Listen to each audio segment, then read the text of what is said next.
Will come to order. Today, the subcommittee will receive testimony on the posture of the United States Army. First, I'd like to welcome our two witnesses, Secretary of the Army, Christine Wormuth, and General Randy George, Chief of Staff of the Army. Thank you for joining us. We look forward to your testimony. The U.S. Army provides our nation with our best fighting force in the world. We face a variety of threats from across the globe, which require a well-trained and well-equipped Army. As new threats evolve, it's imperative that we prioritize investments that not only contribute to current readiness, but also provide us with a decisive advantage on any future battlefield. I am pleased to see your ongoing efforts to improve force posture in Indo-PACOM, the over 70,000 soldiers serving in the region, your work with our regional allies and partners, and investments in critical munitions will help secure greater operational access to the region and provide a much-needed deterrence posture. I look forward to discussing more about how your fiscal year 2025 budget request invests in Indo-PACOM theater. We are keenly aware of the need to modernize the Army of today and to address the great power competition in the future. And I appreciate this process began several years ago. I think you'll agree that the subcommittee worked with you to balance supporting your strategy while ensuring that successful ongoing programs continue to receive an appropriate level of resources. However, I see a disturbing trend in the success rate of your modernization programs, particularly the Army's big dollar investments. I'm thinking of $2 billion for a helicopter program that has now been canceled, a $3 billion for a long-range hypersonic weapon that has not yet had a successful test flight and was well past its fielding date, and $1 billion for a long-range artillery cannon that was recently canceled due to engineering challenges. That's $6 billion invested into three major programs, no operational capability.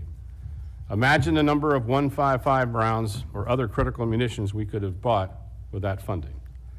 I support innovation and modernization, but I'd like to have a higher level of confidence that the Army is investing their limited budget appropriately. I'm hoping you can tell us how you're scoping modernization to identify non-feasible programs earlier and working to incorporate successful technologies more rapidly. Threats from unmanned aerial systems are increasing, and the technology for these systems is also maturing at a rapid rate.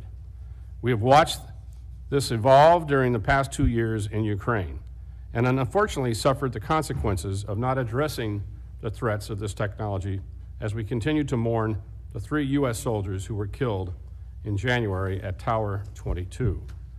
That is why I'm a supporter of the efforts to rapidly prototype and field UAS and counter-UAS technologies. Initiatives like the Deputy Secretary's Replicator program are a step in the right direction. I understand that the Army is already leaning forward by investing in these capabilities. I'm interested in learning more about your initiatives today. Modernized capabilities are only as good as the soldiers operating them. I was pleased to see that the fiscal year 2025 request includes significant funding for new and modernized barracks, as well as the sustainment cost to ensure that our soldiers have improved living conditions. I'm interested in hearing about these efforts, including receiving assurances from you that you are addressing important quality of life programs for all our soldiers worldwide. The Army continues to face recruiting challenges and would like to hear about your efforts to address that issue. Finally, I'm pleased to see your recent investments in production lines to boost monthly deliveries of key munitions. The Army has overseen a significant transfer of equipment to Ukraine, and I applaud your efforts. However, I continue to be concerned about domestic stockpiles and therefore our readiness rates. I hope you will discuss today how your fiscal year 2025 budget will improve the production of munitions and address any shortfalls that we may have in inventory. With that, I recognize the distinguished ranking member, Ms. McCollum, for any opening remarks. Thank you, Mr. Chairman. Thank you for the courtesy. Secretary Wormuth, General George, thank you for being here to testify before us today. General George, this is your first appearance before the committee. Welcome. The Department of Army's fiscal year 2025 budget request reflects the priorities for personnel and for procurement. At $182 billion, the Army again is having to make difficult choices in what is essentially a flatline budget when not accounting for inflation. You're also managing personnel deployments to EUCOM, CENTCOM, and INDOPACOM, keeping our nation safe in the face of threats from abroad all around the world. Well, at the hearing today, we will cover a wide range of topics, but I want to highlight a few topics that are especially important to me. First is personnel. The Army continues to strive to meet recruiting goals, and we must do all that we can working together with you to assist you in this effort. I'd like to hear an update on what programs and activities the request has included in it to address the recruitment challenges that the Army faces. Second, the Army has personnel deployed in Europe and the Middle East performing activities in support of Ukraine and to keep our troops safe in Iraq. But the funding for many of these activities all reside in the supplemental. Everyone here knows, and I think most of the committee, we strongly support a supplemental moving forward, but the House, as you know, continues to struggle with passing it. I'm concerned that in order to cover these deployments, the Army is now robbing Peter to pay Paul, or I could even say Elizabeth to pay Beth. And unless the supplemental funds are provided soon, the Army will have to restrict its activities for fiscal year.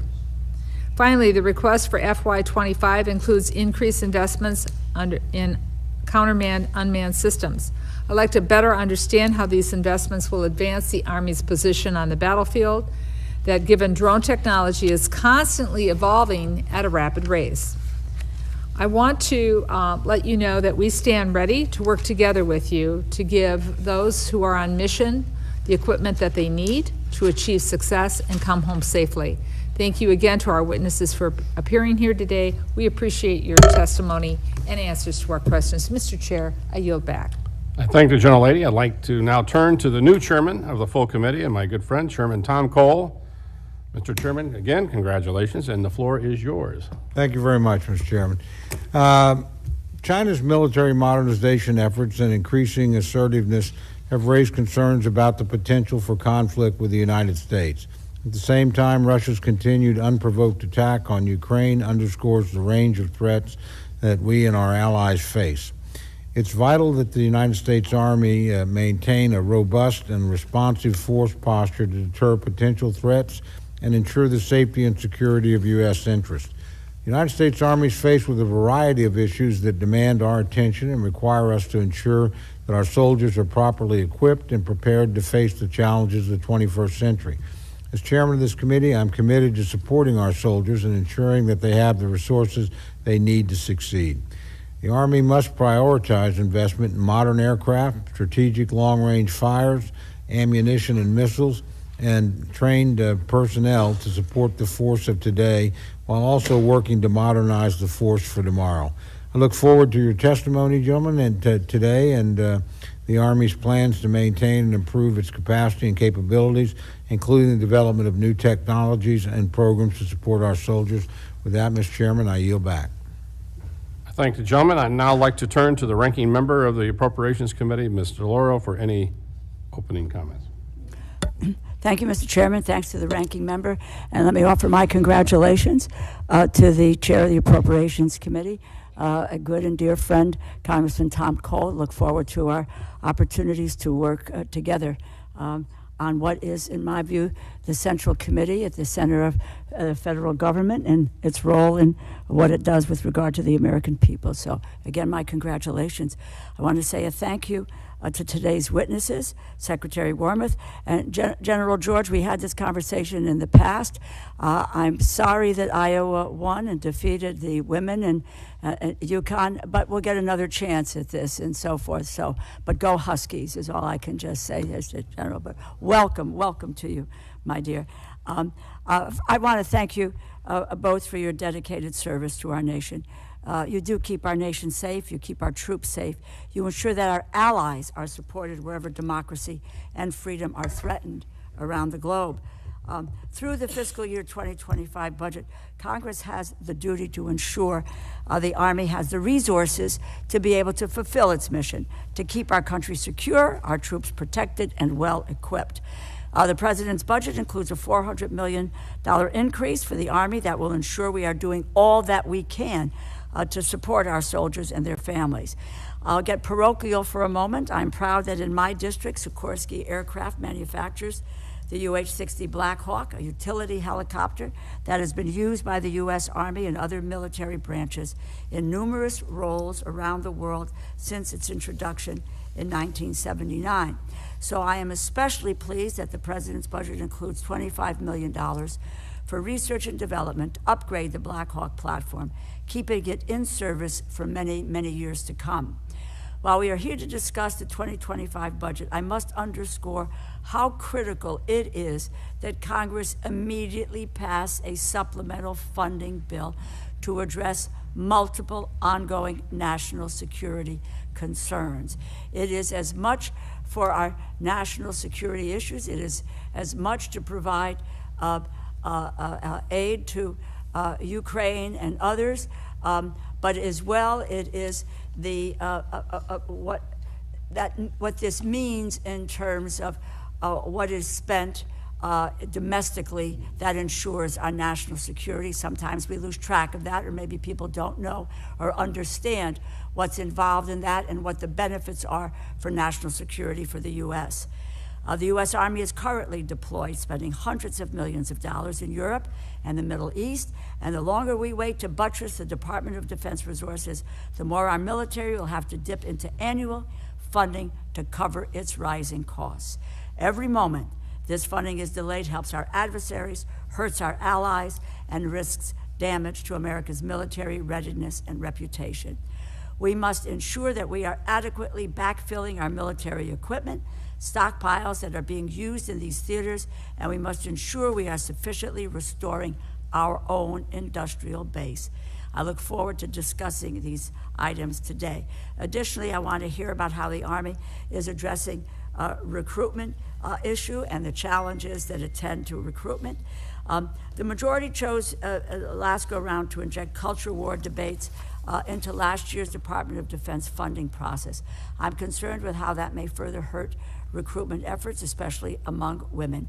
We must do all that we can to ensure that any American who wants to bravely serve in the United States Armed Forces, defend our nation, feels that they belong and that they are not going to be drawn into political warfare while confronting legitimate threats to freedom, democracy, and our national security. I thank you for being here, and I yield back. Thank you, Mr. Chairman. Thank you. Secretary Wormuth, please take 5 minutes for your opening remarks. Thank you, Chairman Calvert, Ranking Member McCollum, Ranking Member DeLauro, and congratulations, Chairman Cole, to your new responsibilities leading the full committee. Thank you all, distinguished members of the subcommittee, for your continued support for our soldiers, our Army civilians, and their families. General George and I appear before you today at a moment of profound transformation for the United States Army. We are transforming our capabilities, our force structure, and our recruiting enterprise to ensure that the Army is ready and able to defeat evolving threats, keep pace with technology, and attract the best talent so that we remain the world's best land fighting force. As we pursue this transformation, we must also take care of our people, ensuring that our soldiers and families have the quality of life they deserve to sustain our readiness now and into the future. This year, like last year, the Army's FY25 budget continues to support the most ambitious modernization program the Army has undertaken in the last 40 years. We are making significant progress in transforming our capabilities by staying consistent in our goals and meeting most major milestones for development and fielding. The Next Generation Squad Weapon, the Integrated Battle Command System, our mid-range capability, and the Precision Strike Missile are just some examples of the critical new systems we've recently delivered. As we bring these new systems into our inventory, we are also transforming our force structure to meet the priorities of the National Defense Strategy. We are building out new formations, such as our 5 multi-domain task forces, and making sure they are equipped with the capabilities we need to conduct large-scale combat operations against advanced military peers. And we are shrinking excess force structure so that the units we have are manned and ready. While these force structure decisions bring down our authorized troop levels by about 24,000 spaces, Our goal is to increase the Army's authorized end strength from 450,000 active soldiers to 470,000 active soldiers by FY 2029. To meet that goal, we are working around the clock to overcome our recruiting challenges, and I'm pleased to say that we are making very solid progress this year. Building on successful initiatives like the Future Soldier Prep Course, we are fundamentally transforming our recruiting enterprise to better compete in the 21st century job market. Most significantly, we are professionalizing our recruiting workforce by creating new permanent talent acquisition specialties for both enlisted soldiers and warrant officers. The assessment and selection of the first cohort of our new warrant officers is complete, and this group will be out in the field by the end of the summer. As we transform, we also have to take care of our soldiers and families. A key part of that responsibility is providing safe, high-quality housing and barracks. And Chairman, as you noted, over the next 5 years, the Army will invest an average of $2.1 billion each year in the construction, sustainment, restoration, and modernization of barracks for unaccompanied soldiers. This investment will also fund sustainment at 100%, something we haven't done in several years. We are also leveraging the expertise of the Corps of Engineers to stabilize our project costs, and we will hire civilian barracks managers to oversee our barracks so that our soldiers can focus on their warfighting responsibilities. Physically and emotionally healthy soldiers are more resilient, they're higher performing, and they're less likely to engage in harmful behaviors. To build resilient soldiers, we are expanding our holistic health and fitness programs to 71 active brigades. We are investing in financial management services so that our soldiers know how to budget, and we are encouraging programs in our divisions that focus on soldier well-being. Our goal is building cohesive teams and proactively working to reduce harmful behaviors from a soldier's first day in the Army. Even as we transform, and we have to because it's a very dangerous world out there, we're continuing to provide combatant commands with trained and ready formations. This year's budget seeks $1.5 billion for activities associated with the Pacific Deterrent Initiative. And we've asked for hundreds of millions of dollars for Operation Pathways, our exercises in the region that strengthen deterrence and build interoperability with our allies and partners. In Europe, our troops are demonstrating our commitment to deterring Russian aggression. The Army has been leading the effort to support Ukraine, from training over 17,000 Ukrainian troops to providing hundreds of vehicles, different kinds of equipments, and millions of munitions.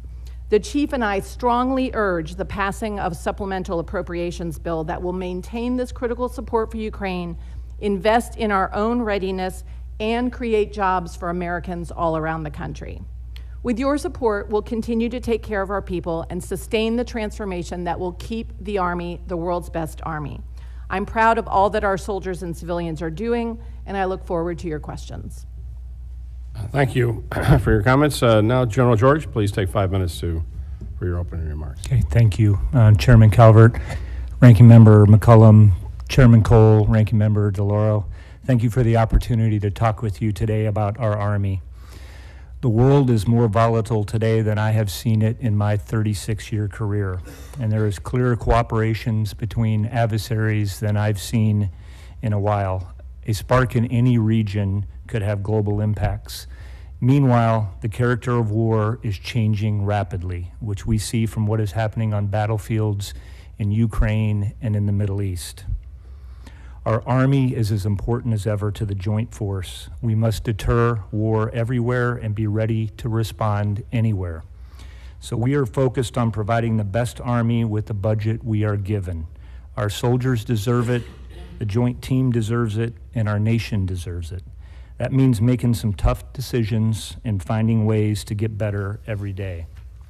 As the Secretary already highlighted, our planned investments reflected in our FY25 budget will help our Army win the future fight and ensure that our soldiers and their families remain ready and resilient.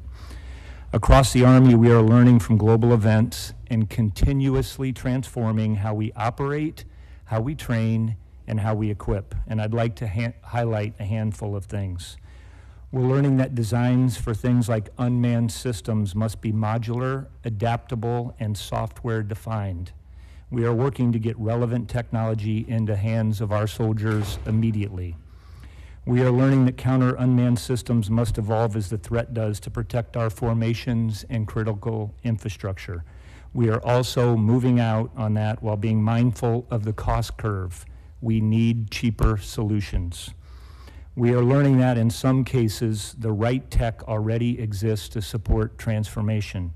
For instance, the tech exists to make our command and control nodes more mobile, low signature, and more effective right now, and we are fixing our network. And we are building our magazine depth and modernizing our organic industrial base because we know that wars never end quickly as we hope. They take a lot of ammo. We are also transforming how we recruit, ensuring that we have the right talent and the right tech, and that we are getting the word out about how our Army is a great place to serve because of our mission and our people. Finally, we are also looking at where we need to reimagine our processes and where we can afford to stop doing things that don't support warfighting or building cohesive teams.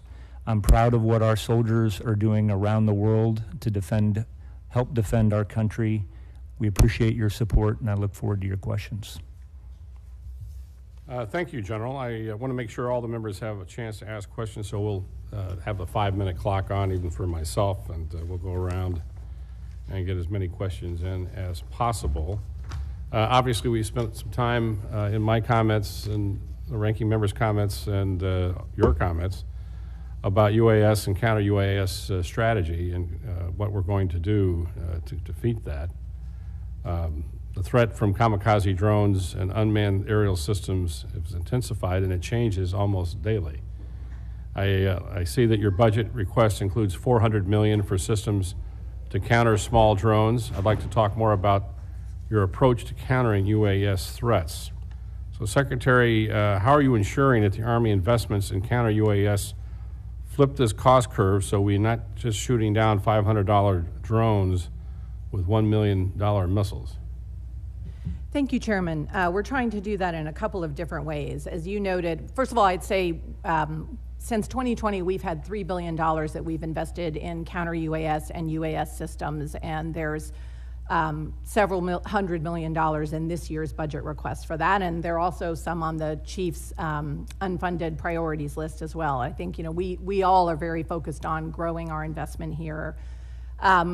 One, we are very much looking at how can we find lower cost attritable systems, and we are working with companies like Anduril, for example, to try to invest in smaller, very effective, but less expensive types of UAS and counter-UAS systems. Another thing I would highlight, Chairman, is our investments in directed energy. So, for example, we have directed energy M-SHORAD. There are 4 prototypes for that system out in CENTCOM right now.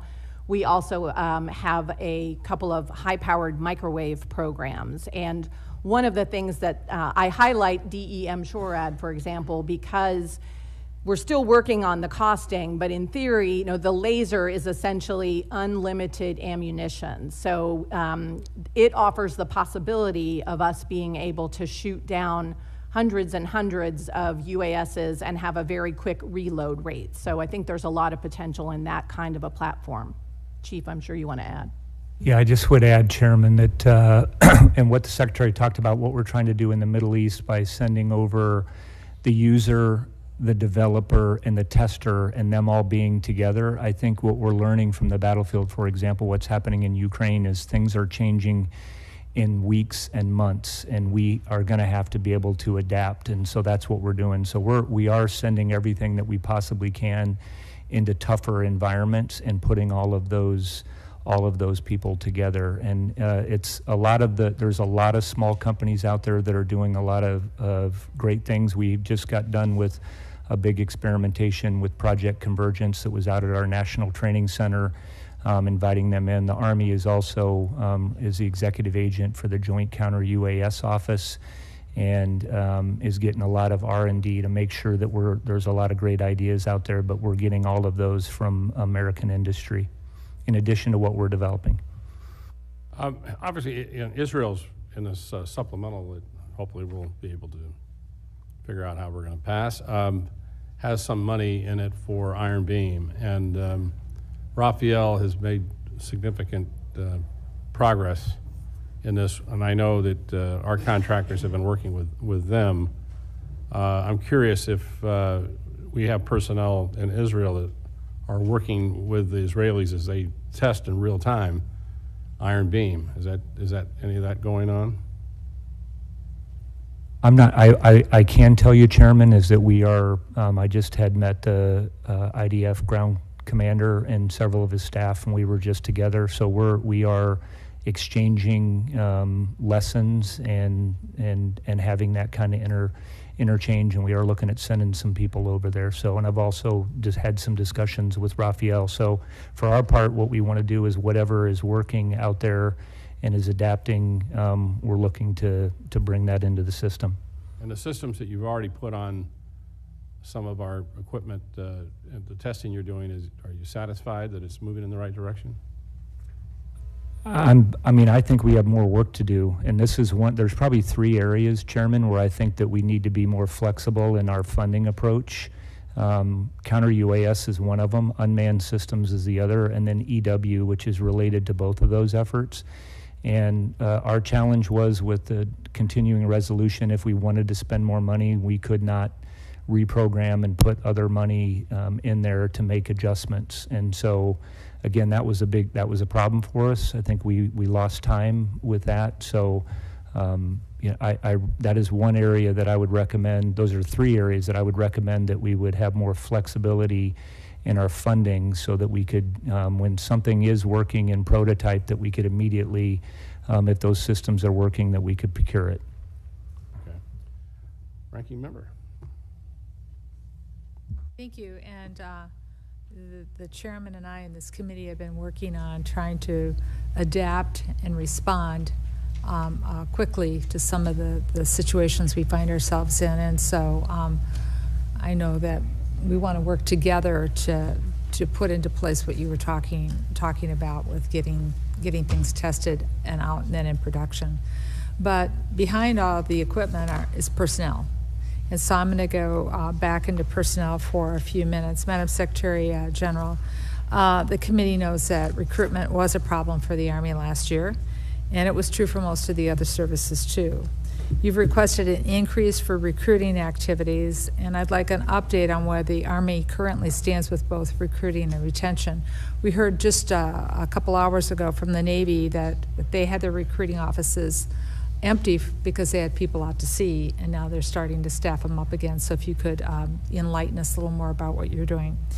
And so I know that you had mentioned when we talked that you were making some progress. If you could share with the committee what you think what caused that shift. And then we talked about retention as well.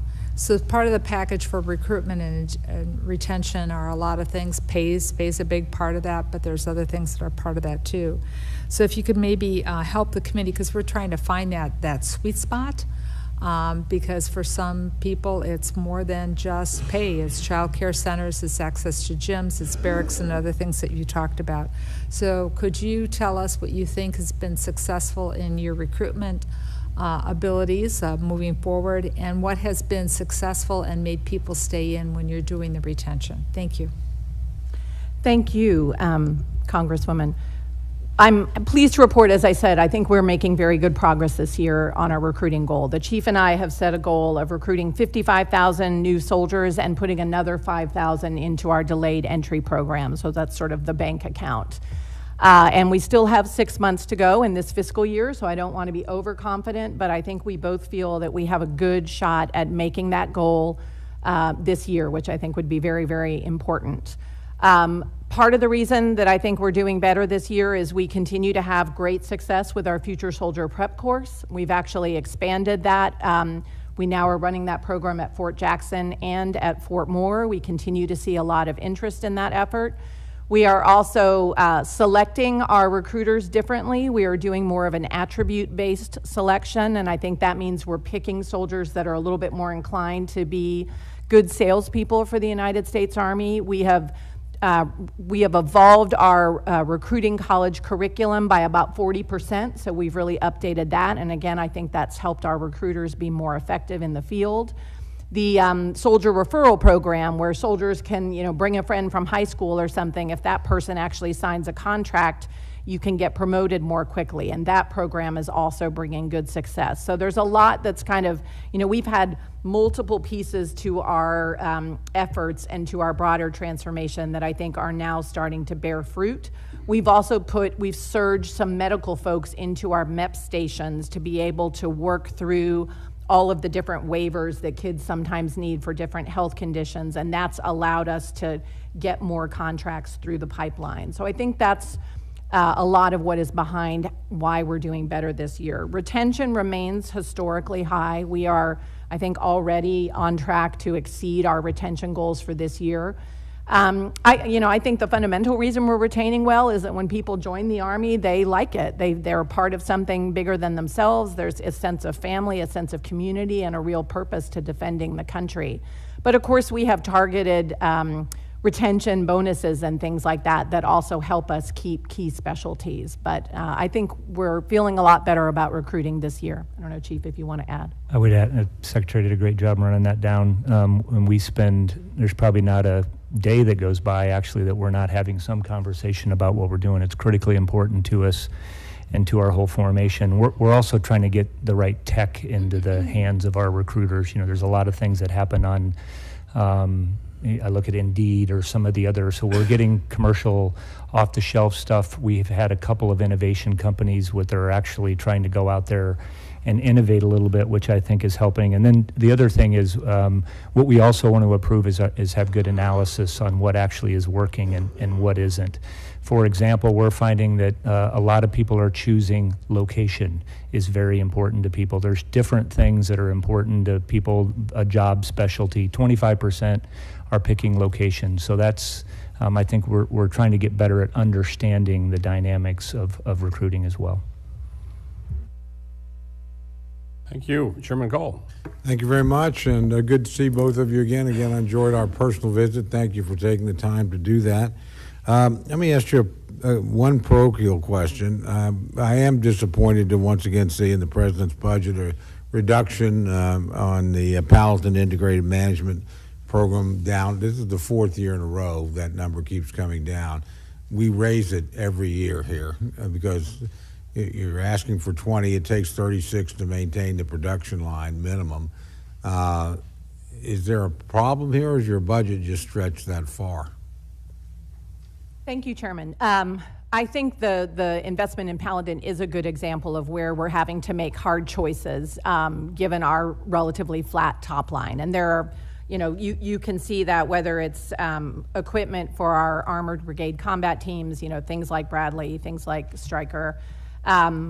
We have not been able to invest as much as ideally we would and continue to modernize the new systems. I would add, though, that again, this is another place where if we get the supplemental, we are planning to invest in 18 additional Paladin systems. So between what we've got in our base budget and hopefully if the supplemental comes through, we should be above the minimum sustainable rate for the foreseeable future. That's good to hear. General George, you mentioned in your testimony, you talked about magazine depth, and that's something I think that concerns us all, relates back to our own industrial base. And so could you just give us an overview on how much have things improved? I would assume this is another place where the supplemental would help us a great deal if we were able to get that done.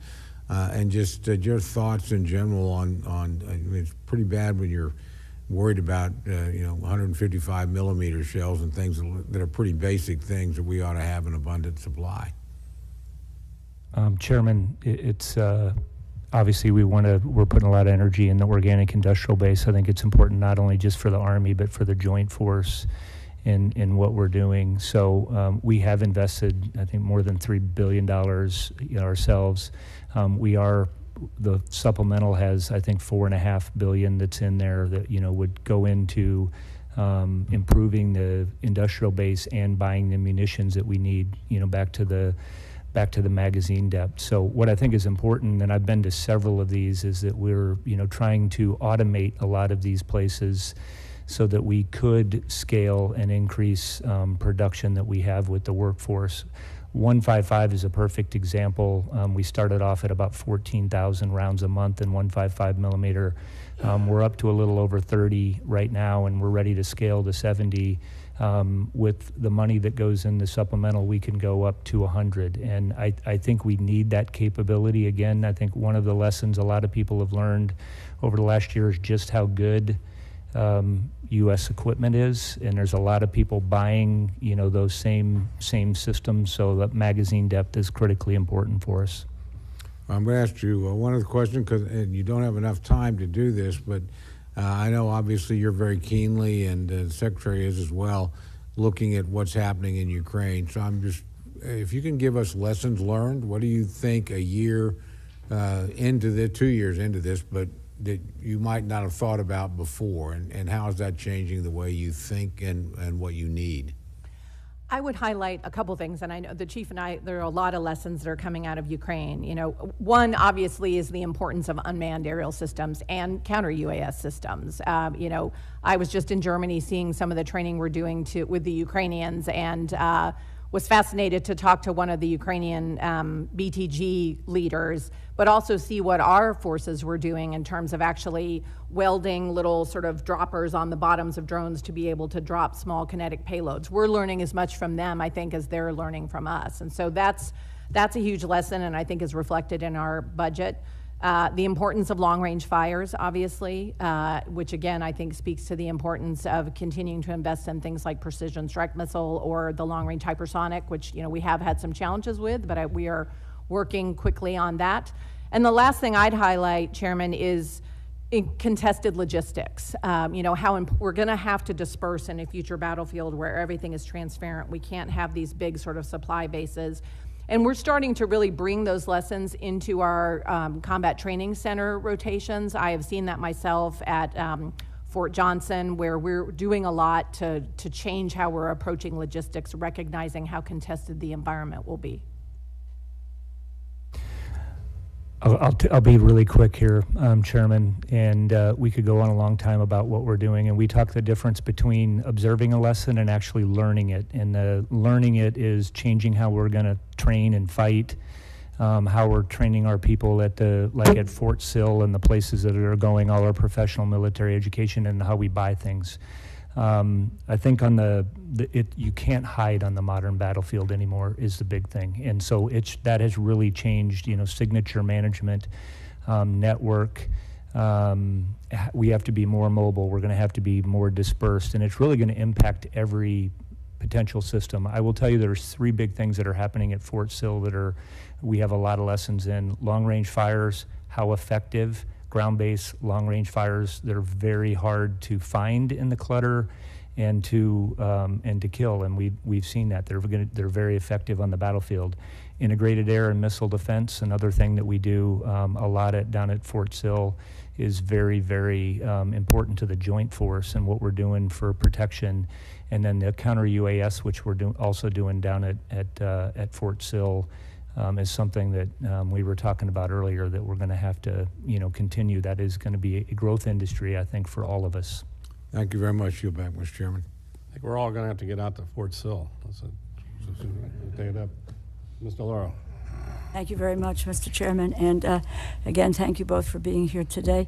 I'm going to follow up with a parochial issue as well. I think it's something that you're well aware of. It's important to the district, and that's the Black Hawk helicopter. Sikorsky makes the finest helicopter in the world, in Connecticut's 3rd district. So let me direct my first question to you, Madam Secretary. I understand the Army is going to be focusing on purchasing the Mike models of the Black Hawk. I'm concerned, though, that since the multi-year contract expires in 2026, there could be a gap in the contract with the industry.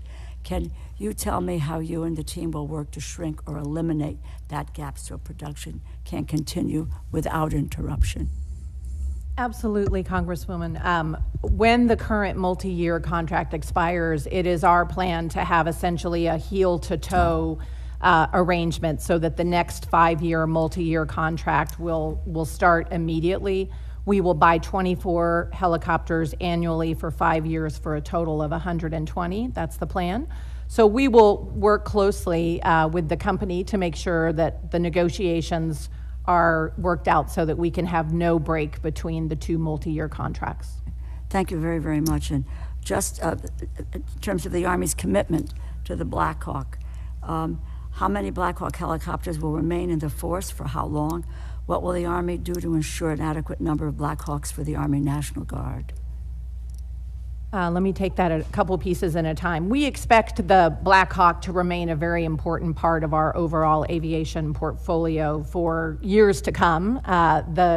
The Mike model is a 20-year airframe, and those are the ones that we'll be buying with the new 5-year multi-year. So they'll be in the fleet for a very long time. I'm sure you're also aware, there are reflecting on the quality of American equipment, there are a lot of allies who would like to buy Black Hawks, and so I expect we'll continue to see quite a bit in foreign military sales. So I think those will go on for quite a while, and we will be, in terms of the Army Guard, who had originally been intended to get the Victor model, which only has a 10-year lifespan for the airframe, we will be providing the Army Guard over time with the Mike models. So I think they're quite pleased about that.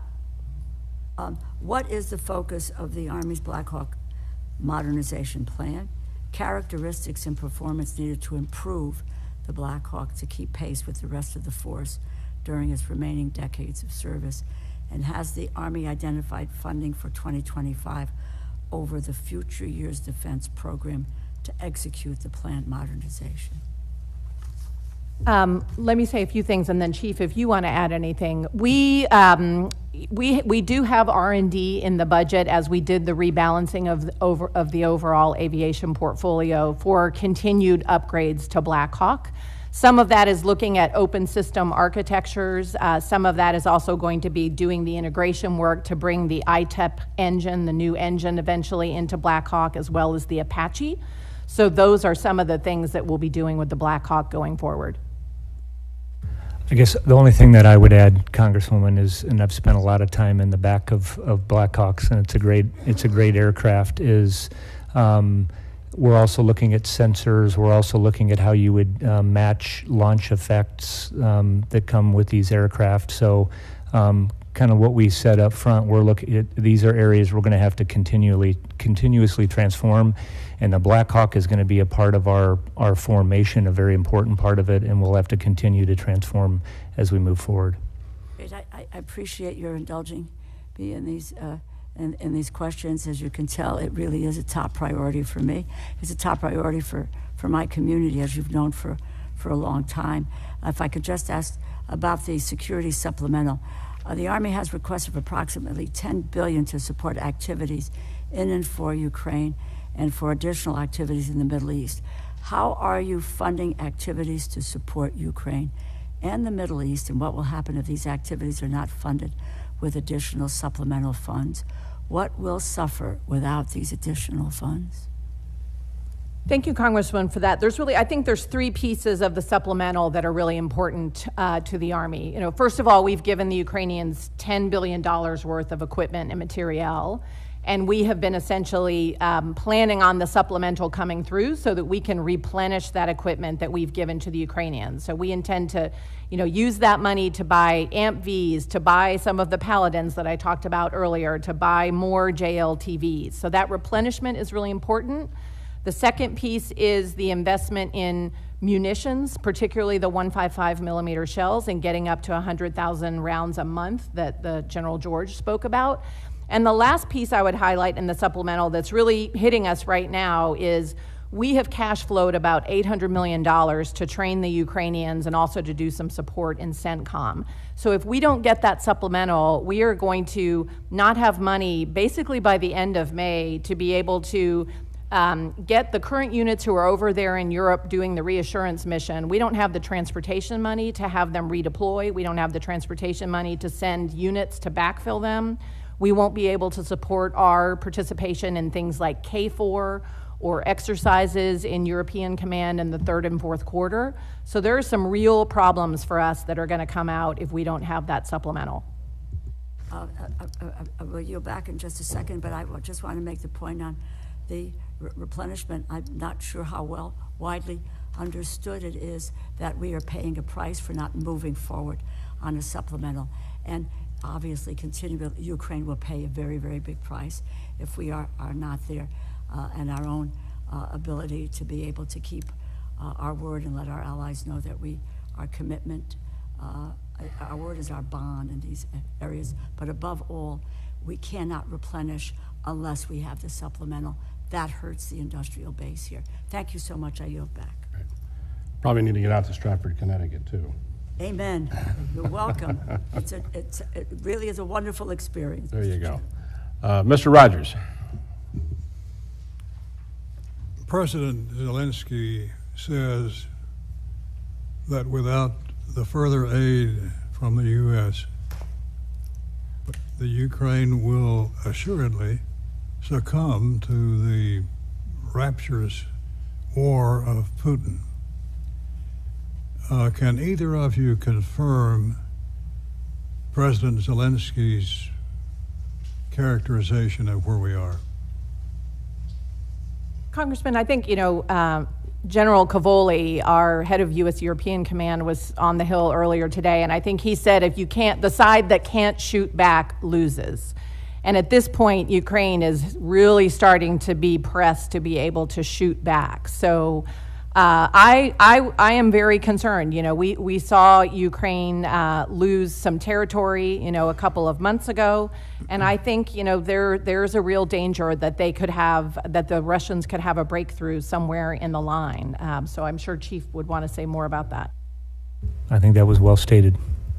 I would agree with that. I mean, they need the ability to have return fire, long range fires. I'd be concerned about what they have for air defense and the ability to defend their critical infrastructure and their formations, all of those. So I would agree with that. Do you worry about the image that we're throwing out there, particularly to the Eastern European former SSRs, who see us not defending them? Is that a problem for us to worry about? I'll just comment, Congressman, that I think every CHOD or Army chief that comes to see me is very concerned about that. They, looking at that as commitment, and where is our commitment? And what I have found interesting is it's not just in Eastern Europe. There's a lot of countries that ask the same question around the world. So same thing in the Pacific that are watching what our support is. One of the main problems in Ukraine are landmines, which apparently are being sold throughout the country by the Russians. What can you say about that, and what can we do about it? Again, I think that comes down to what you're providing. It's a perplexing problem with all the obstacles and everything that's been placed over there. It is not only danger to a force; it's danger to anybody who's around in that environment. So I think it's going to take a lot of engineering assets to clear that, and I think it would also take a lot of time. Whenever we've seen that with mines. Thank you for your service, both of you. Thank you, and I thank the chairman for the quick time, because we need to finish this hearing by 3:55 because we have a special meeting we need to attend to.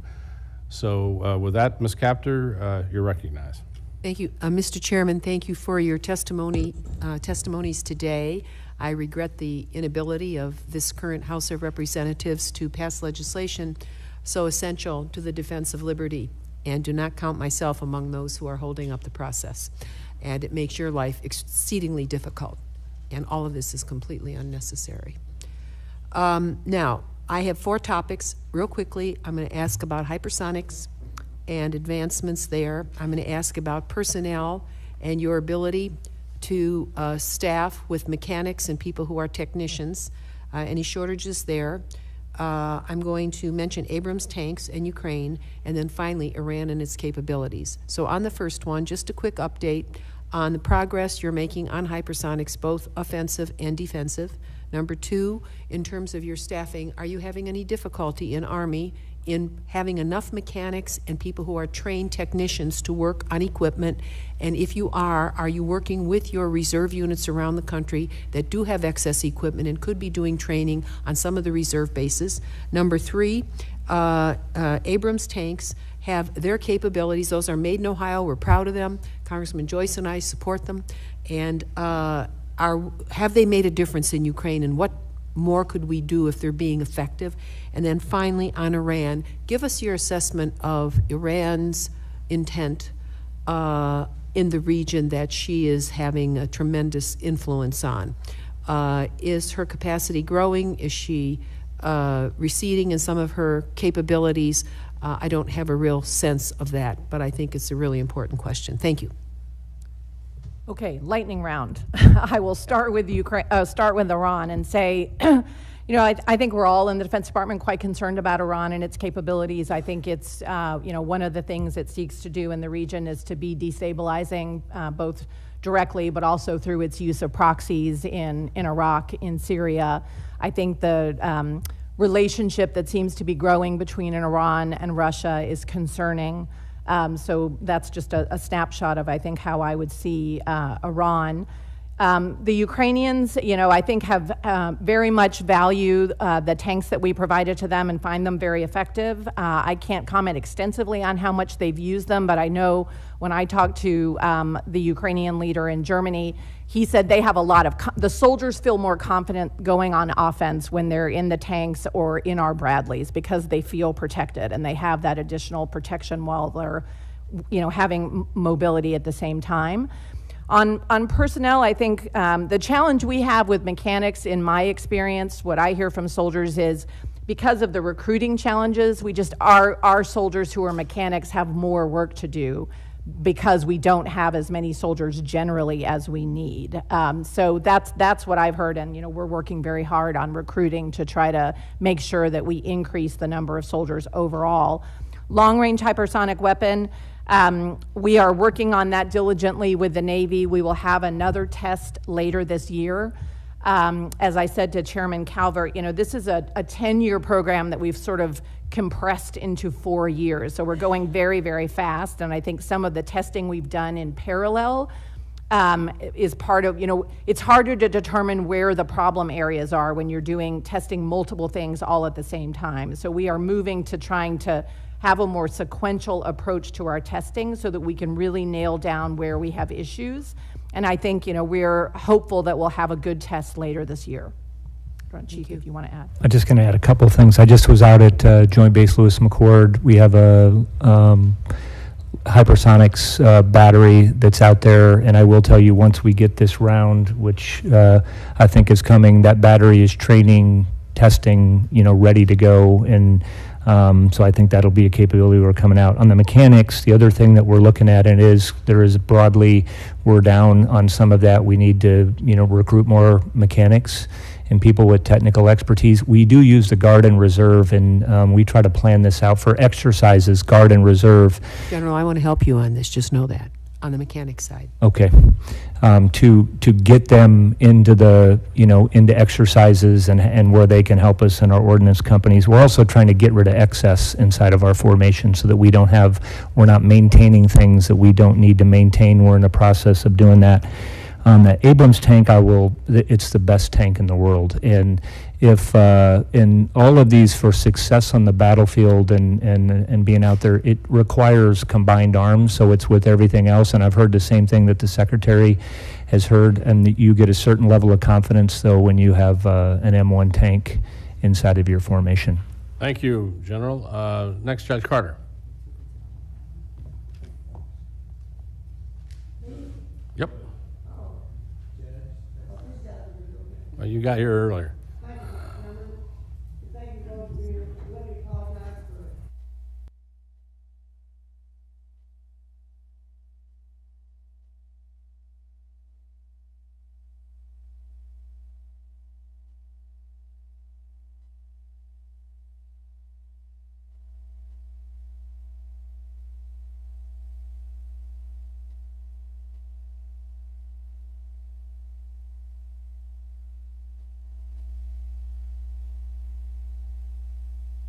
No, thank you.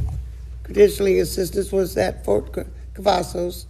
I'm deeply concerned that cuts in these programs will not only hurt recruiting and retention, but also hurt the soldiers' ability to transition out of the military and be prepared for civilian life after they've served our nation for a long time. Can you understand? Can you help me understand what the Army is reviewing in these programs, and that no decision? I understand that no decision has been made yet, but I would like to know what you're looking at specifically, cutting these programs, and what analysis you've done as to how this will impact recruiting and retention. Thank you, Congressman Carter. Good to see you. You are correct. We have not made any decisions about the credentialing assistance program or the tuition assistance program. We have been looking at the credentialing program. It's a great program. We support it. You know, we know our soldiers value certifications that they can then use when they leave the Army. That was a pilot program, essentially, that has met with catastrophic success. And the challenge we have is we didn't, frankly, really put any guardrails around the program to help us scope it.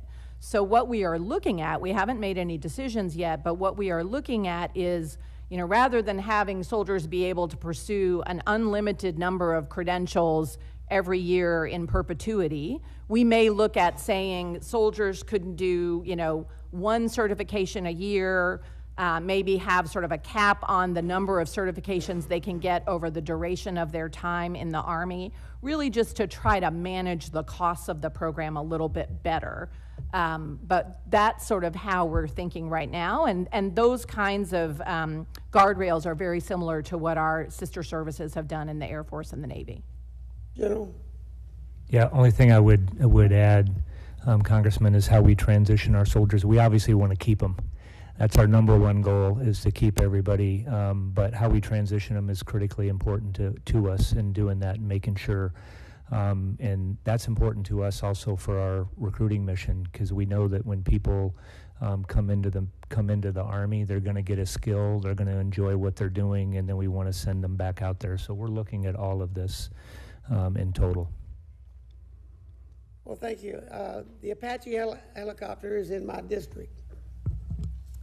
With the cancellation of the FARA, I have yet to hear what the Army's plan is for funding modernization of the Apache. Could you speak to what plan you have and where the funding might come from? Certainly. We are very much, you know, the Apache is another great helicopter. My XO sitting behind me is an Apache pilot as well as a Black Hawk pilot. We're going to continue to modernize the Apache over time, and there is money in the budget to do that. You know, really what we're looking at with Apache is, again, how to have more open system architecture so that we can do upgrades over time more quickly and more easily than we have in the past. The other thing that we are looking at with Apache is taking a little bit more time to figure out exactly how we're going to integrate the new ITEP engine, excuse me, into both Apache and Black Hawk. I've got some more time. I understand the Army is considering looking at privatization of barracks. Out of curiosity, have you looked at allowing the E5s to move out of the barracks? It could potentially reduce the number of barracks we need to build and help reduce costs in maintenance. I don't know the math on how this cost would work, but I would be interested in hearing this.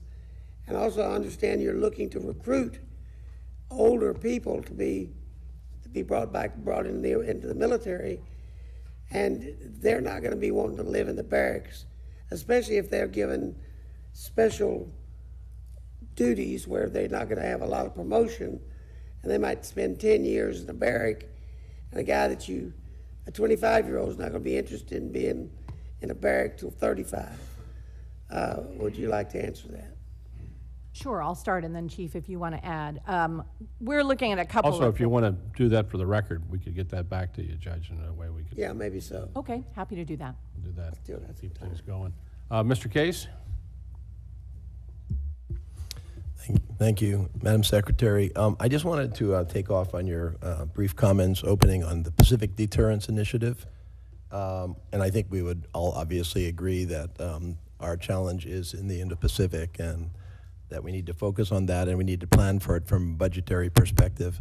But to be really honest with you, I'm trying to figure out what Pacific Deterrence Initiative actually means nowadays and whether it has the purpose that I think Congress envisioned, which was to quantify our efforts in a joint coordinated way so that we were sure we are on the right path in terms of doing what we need to do in the Indo-Pacific and funding to it also, so the EDI model. And I understand there's questions about OCO, et cetera, but I'm just talking about the use of a mechanism inside the DoD and that we in Congress can use to quantify whether we're on the right track.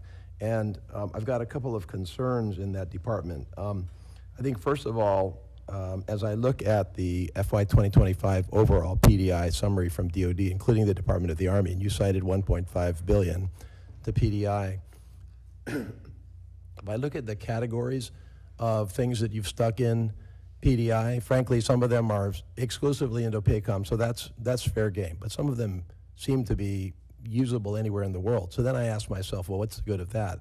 That wasn't what PDI was supposed to be about. PDI was not supposed to be about things that are designed, and I'm quoting from your thing, designed to address or deter broader strategic threats, easily transferable between theaters, routine activities, and exercises. Some of that seems to fit in that category. So I'm wondering how they were categorized there, number one. And then number two, if I look at your FIDEP over time, the overall PDI is declining precipitously over the next 5 years, including the Army, which is going down something like 60%. I think the figure I've got here is 1.5 billion requested this year, down to 0.9 billion by FY 2029. So I guess my real question here is, again, I want something that I can look at and go, okay, yeah, we've got everything in that box and we know what we have to do in the Indo-Pacific. We know what we have to do for the geopolitical challenge of China. And all services, this is what you need to be doing, and this is how much it's going to cost, and this is what we have to do over the next 5 years plus. And I don't think I'm getting that in the PDI. So I'm thinking to myself, well, do we have to fix PDI somehow in Congress or somehow in another way get what we're after here? Do you have any comments on what PDI means to you nowadays? Why are we seeing such a loose bunch of stuff in PDI in my estimation, and why do we see it going down so precipitously over 5 years? Let me take a shot at that, Congressman. I think what I would say, and I can understand your frustration, I think as someone who was in the Defense Department when the European Deterrence Initiative was created, there is, I think, a pretty significant difference between EDI and PDI, which is that the European Deterrence Initiative came with a pot of money from Congress that was sort of firewalled, whereas when Pacific Deterrence Initiative was created, it didn't have that. It was sort of the same concept, but very importantly, without the money. And so now I do think you have a situation where we in Congress, one thing I can assure you is the Army is very, very focused on Indo-PACOM as the priority theater. And our whole strategy as a department is very, very focused on Indo-PACOM as the priority theater. That's how Secretary Austin and the deputy work with us in the services to try to align our investments. They grade our palms very much on whether they think it's meeting the challenge there. So I feel confident that our budget is putting the money that we need to put towards that theater. But I certainly can understand that from an accounting perspective, it can be hard sometimes to get a real sense of whether you have everything. And there's also, I think, the unfunded, the report that Indo-PACOM generates as well, I think, which is a very large list of requirements. Probably because, and I'm just guessing at this, because some of the PDI, it's not in PDI. And they have to find it somewhere. They have to emphasize what's necessary in the Indo-Pacific. Do you think it's possible to have a PDI without an OCO style dedicated source of funding as in the EDI? Does it just at that point just become, as somebody actually referenced, an accounting mechanism inside DoD? And an imperfect one at that, because obviously we're not just spending $9 billion on the Indo-Pacific. We certainly feel the loss of OCO. I think that's fair to say. And I would say within the top line that we have, it would be hard for us to put more money than we have in our base budget towards Indo-PACOM. Thank you. Next, Mr. Garcia. Thank you, Mr. Chairman. First of all, I want to thank you both for your service to our country. I want to focus on the troops here in California last week, and we brought this up in our earlier hearings with SecNav as well. And we've had discussions with SecDef about it as well. California last week raised its minimum wage to $20 an hour. Okay, so you've got 18, 19-year-olds working at McDonald's who are making almost double what an E1 makes when they come into the service. An E1 right now, even with the 5% raise last year and the 4.5% increase in this president's budget request, is still $22,000, $23,000 a year. And so we're competing from a recruitment perspective with fast food workers, right? And those guys aren't putting their lives on the line every day like our soldiers are. This isn't just a problem in California, it's a problem in multiple states, Virginia, Florida, where the cost of living is higher and the pay is still low. I have been pushing, and this committee's done a great job, this subcommittee's done a great job. Unfortunately, the Senate stripped out our Pay Raise Act, which would have started base pay of an E1 from taking it from $22,000 a year to $31,000 a year. And that increase, about a 38% increase, would have actually rippled up through the E6 ranks. Okay, so it takes the E1 through E6, where we're recognizing not only the recruiting challenges, but also the retention challenges at about the year 4, year 5 mark on the enlistment side. And at least from a salary perspective, gets them more competitive with their peer groups in the civilian sector. And Ranking Member McCollum's been very clear about this as well, and this isn't just a money, pay, salary issue. It's a quality of life. It's daycare on the base. It's quality of the barracks. It's not, having to live in squalor where your civilian counterparts aren't. But we need help on this. We need more pull from the secretaries. We need more pull, frankly, from the president, and prioritizing this pay gap right now that is very significant and is a forcing function. There's other things driving the recruitment problems. There's other things driving the retention problems, but the pay is significant. To enact that RAISE Act, and it's my bill, it's called the RAISE Act. It takes it from $22,000 to $31,000 a year. That ripples up through the E6 and compresses it. So, General, you wouldn't be getting that 30% pay raise, but you don't need that 30% pay raise. Your soldiers need that. The junior enlisted do. But it basically gets them above that $15 minimum wage, sort of federal recognized minimum wage number, right? And it gets them off of food stamps, frankly. It gets them above the poverty line. The cost of that is roughly anywhere from 0.5% to 1% of the total DoD's budget to implement it. So we're talking $7 to $8 billion to implement this Junior Enlisted Pay Raise Act. So the 4.5% in the president's budget request is barely going to keep pace with inflation. The last I think 5 years we've seen a cumulative of roughly 25% to 27% inflation. While the sum of the pay raises that we've given our troops, and especially the junior enlisted, is something like 14 to 15%. So we are putting them further and further behind the power curve. So the ask is that we support higher pay, and I know that that's not in the president's budget request. We are going to try to legislate our way through that and create a new pay table that increases that E1 through E6 pay, but I think that goes a long way. And right now, if you ask an 18-year-old if he wants to go work at In-N-Out for $22 an hour or join the Army for the equivalent of $12 an hour, you're going to get 95% of them going to In-N-Out, even if they love the country, even if they want to serve. They just can't afford to go join the Army right now, and that's a fundamental problem. So would respectfully request support for that. We can look at all the other elements that go into quality of life and the holistic pay and whatnot. I will submit for the record a question around the FARA cancellation. We sunk about $2 billion into the acquisition program. Industry put in about $500 million of IRAD of their own money, getting to the point where we did. It did kind of surprise a lot of us. I know you were communicating with some folks, but I'd like to get a deeper dive on the explanation of the sudden cancellation. I know Congress didn't help, the CR didn't help, but if we can get all the details.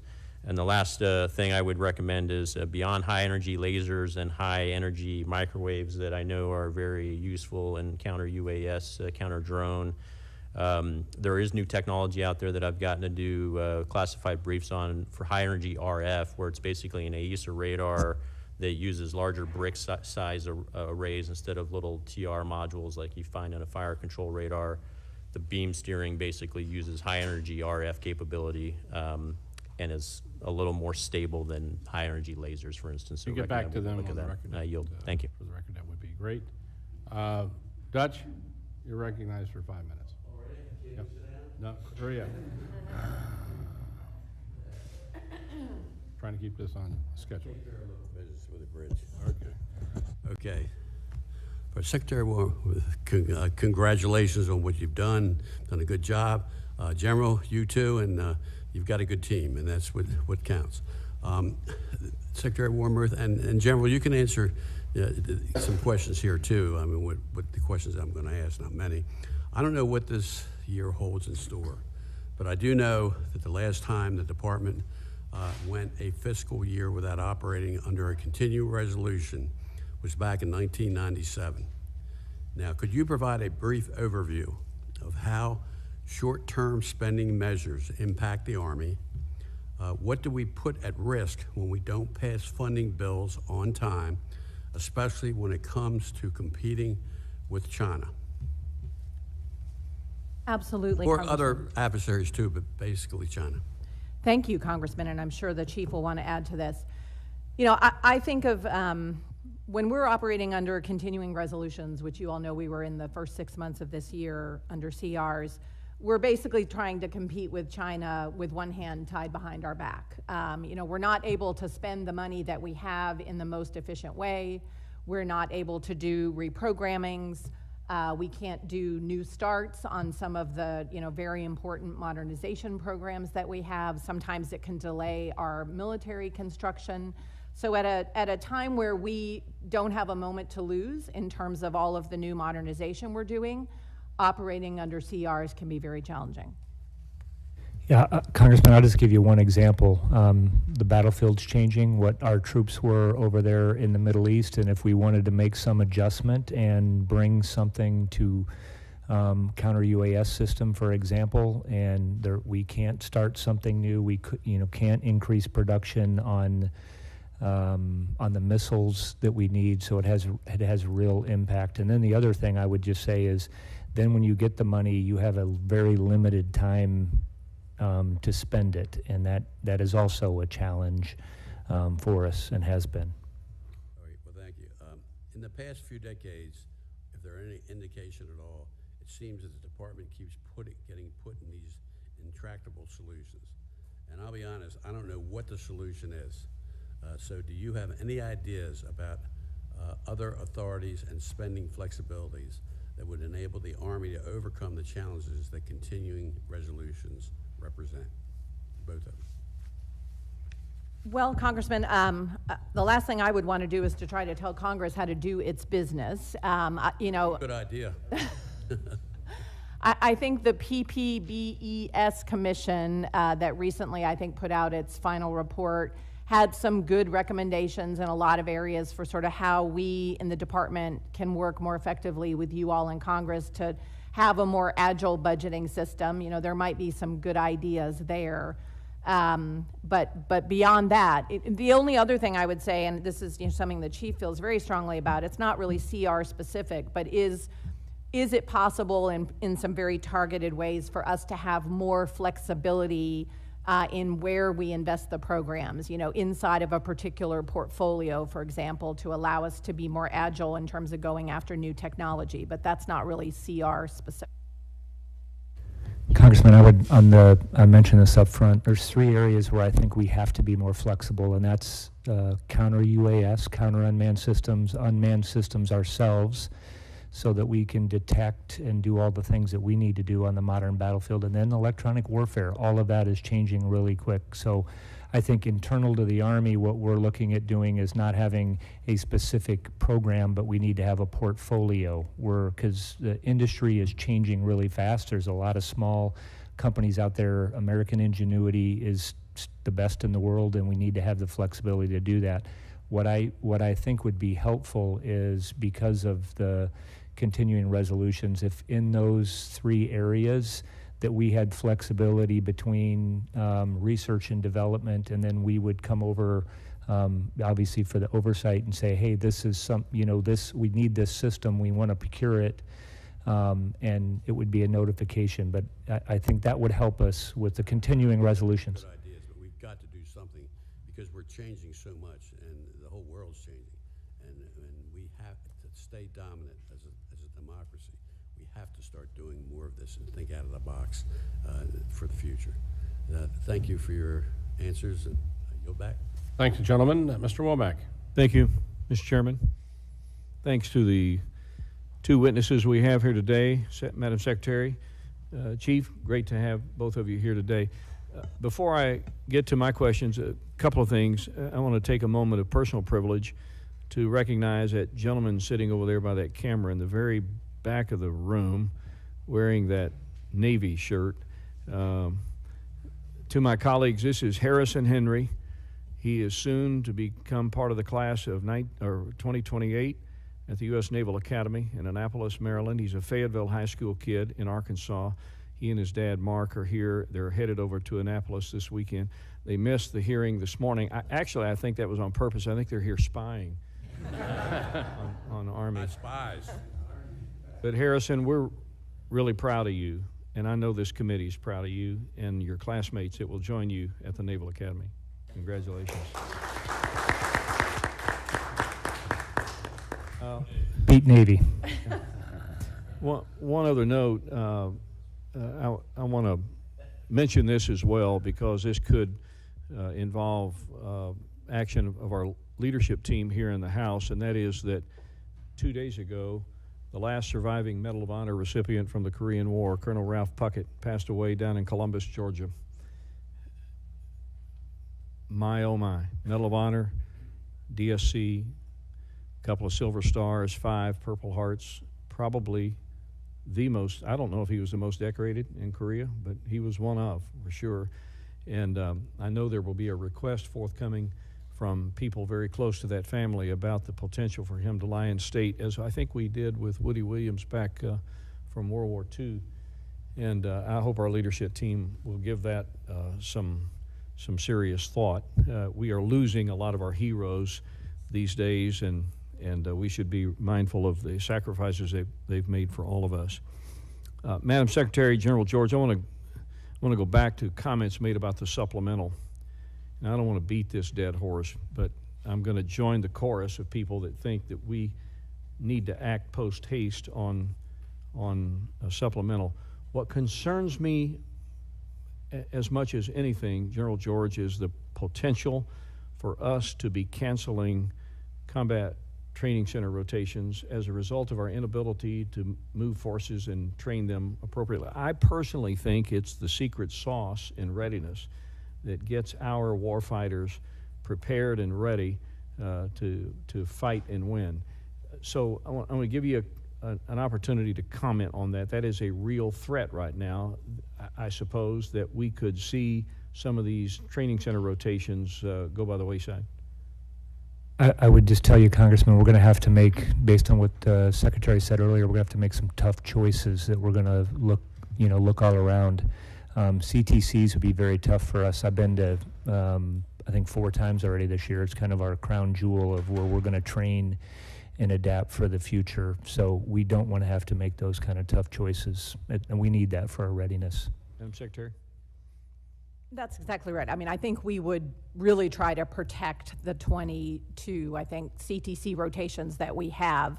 You know, we could look at reducing participation, you know, skinning it down a little bit, but I think we would really avoid canceling it altogether. But those are the kinds of hard choices we're looking at if we don't see the supplemental come across the finish line. I think we have a role in that, and hopefully we can get to it. I want to go back to counter-UAS.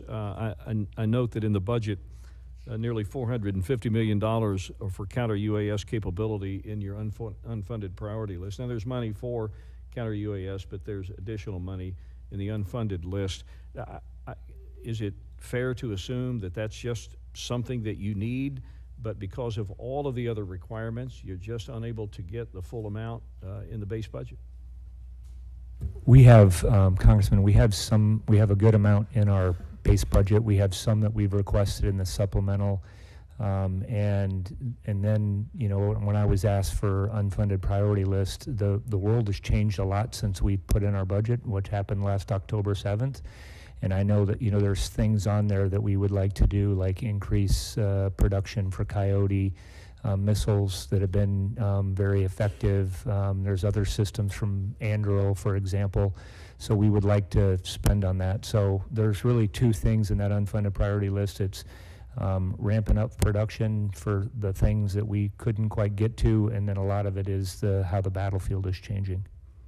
Again, I want to thank both of you for your service and for your ascension to the chief's role, General George, and we're honored to have you here today, and I'll yield back, Mr. Chairman. Thank you. Mr. Cuellar. Thank you, Mr. Chairman and Ranking Member, for having this meeting. I want to thank both of y'all very much for the service to the country. Madam Secretary, you're from College Station. What happened to Texas A&M?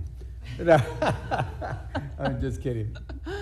The last time I went back, it was it's gotten enormous. Oh my goodness! You know, the new Kyle Field like blocks the sun. Yeah, it has grown. I think John Carter and I know this.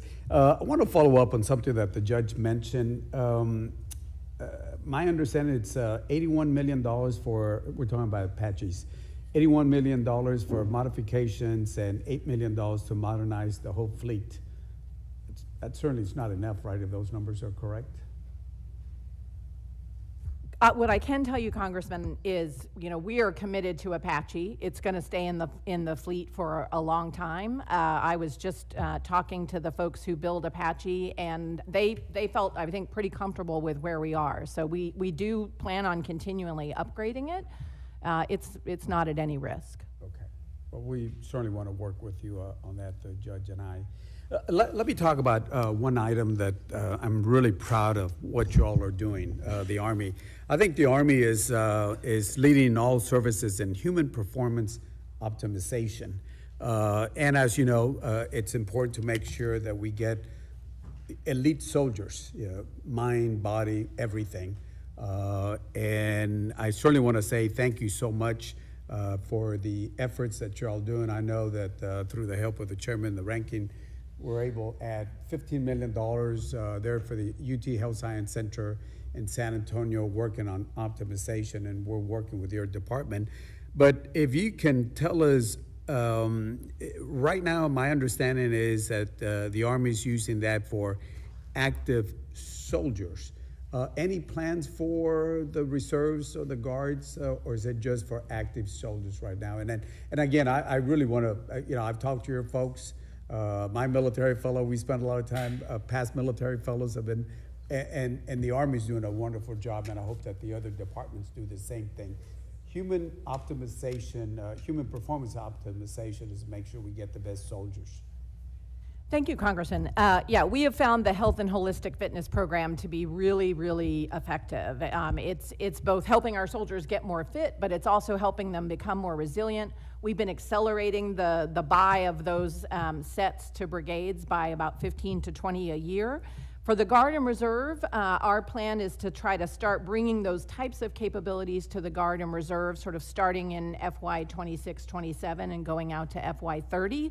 You know, particularly with the reserves and how distributed they are, we're going to have to take a somewhat different approach, but we do plan to eventually get that kind of capability to the Compo 2 and 3.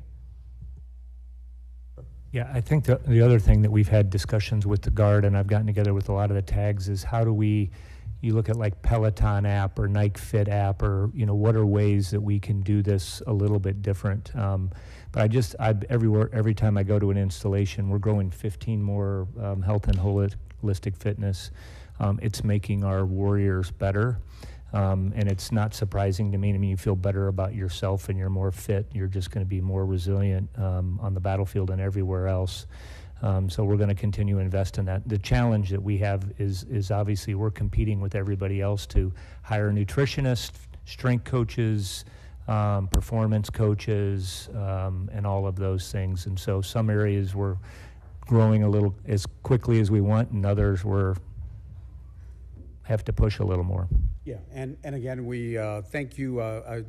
We want to make sure we're very supportive because, you know, this work, especially, it does prevent a lot of the military injuries that can be prevented. And it's not only just what you eat and your exercise, it's really your mind. It's studies have shown that, you know, you can use that, especially when you have soldiers who are working under pressure situations and they have to make a decision. There's a lot of things. And as you know, a lot of the research that the Department of Defense does goes on to the general population, and it's also on aging. You know, how do you age better? I mean, just because you get old doesn't mean that you have to, you know, be in a difficult situation. So it has not only good for our soldiers, but certainly for our general population. So I want to thank you. My time is up, but I certainly want to thank you for leading the services on human performance optimization. Thank you.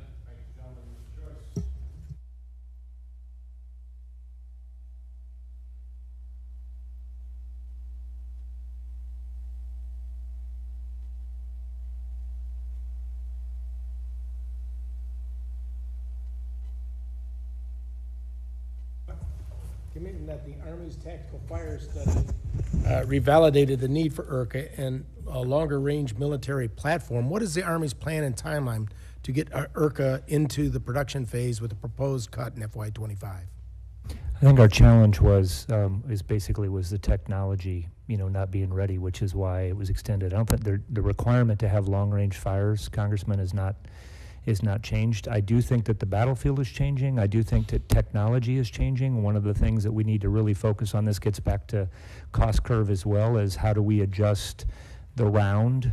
How do we adjust the missile? What are the things that we can do, I think, to increase performance? But long-range fires is critically important. It's, you know, ground-based long-range fires. So we are definitely focused on that particular aspect. Congressman, if I could just add to what the chief said. He mentioned the engineering challenges we had with the barrel. What we're planning to do, because as the chief said, the requirement remains, we're going to do a performance demo this summer with industry. There are other platforms that we think could potentially meet our needs. So we're going to have a bunch of folks who have capabilities that they think might be useful, and we expect we will probably select one of those for production in FY25. Spent a fair amount of money to date, though, in testing this equipment, correct? Yes, that's true. And I think, you know, what we found, you know, you all in Congress have been great about giving us some new authorities to allow us to develop and acquire systems more quickly than we've had in the past. We've been making good use of those. And I think one of the lessons, frankly, coming out of our experience with IRCA is that, which we will apply going forward to all of our modernization programs, is we need to have more points where we can have off-ramps if we see that a system isn't working. Because I think, you know, we probably, if we had to do it over again, would have off-ramped away from IRCA a little bit sooner. So we'll build that into our acquisition plans as we go forward. So that's something you would need on your end, not so much we'd have to put it in. That's right. I mean, you have given us the authority. You know, we are making use of them, and I think we're learning quite a bit as we go. You know, we've been doing much more this kind of, and the chief alluded to it earlier, bringing industry, soldiers, and our acquisition professionals together to do touch points, you know, as we go. So we've had a lot of learning in the last several years in terms of how we're using these new authorities, and I think we did learn some process lessons from the experience with IRCA. Fair enough. Madam Secretary, on March 1st, 2024, the Army's National Guard issued a memo suspending re-enlistment bonuses effective immediately. The sudden suspension was due to a miscalculation by Army National Guard's planners who forecasted the amount of funds needed and anticipated volume of troops planning to continue their service. A week later, National Guard restarted issuing re-enlistment bonus on March 8th. However, the updated policy cannot be applied retroactively, meaning that those who signed re-enlistment packages between March 1st and March 7th will still not be eligible for those bonuses. A, how did this miscalculation first occur, and what actions have made to ensure that doesn't occur again? And secondly, what are we going to do to those people in the March 1st to March 7th space? Well, Congressman, I think a couple of things. You know, obviously with all of the different tags in all of the different states, it's a little harder, I think, sometimes to manage our pay bonuses, reenlistment bonuses than it is for us in the active part of the force. So I think there are some lessons learned for the Army Guard in terms of managing these types of programs and putting in cost controls. And this is not the first time, frankly, we've had sometimes these kinds of issues. So my understanding is Army Guard right now is putting in those kinds of cost controls so that we don't have the kind of situation where they find, oops, we've got to stop giving these reenlistment or retention bonuses. And I think Chief and I can talk to General Jensen about whether there's something to be done with the individuals in that week period. I mean, we can certainly look into it. Yeah, I'll look into the what I was talking to General Jensen was part of that was coming up against the continuing resolution, and they were, you know, they had to go back and look at money. So I do think we have something to learn, to put the guardrails in place, but we'll look and find out if there, I was not tracking anybody that didn't get that, but we'll go back and confirm. Close the loop with you. I yield back. Appreciate it. Mr. Elzey. Thank you, Mr. Chairman. Thank you all for being here. A couple of quick questions. Somehow y'all got stuck with establishing a port in Gaza. That's a big headache. How do you anticipate doing that with adequate force protection? What happens if things go haywire and you get shot at?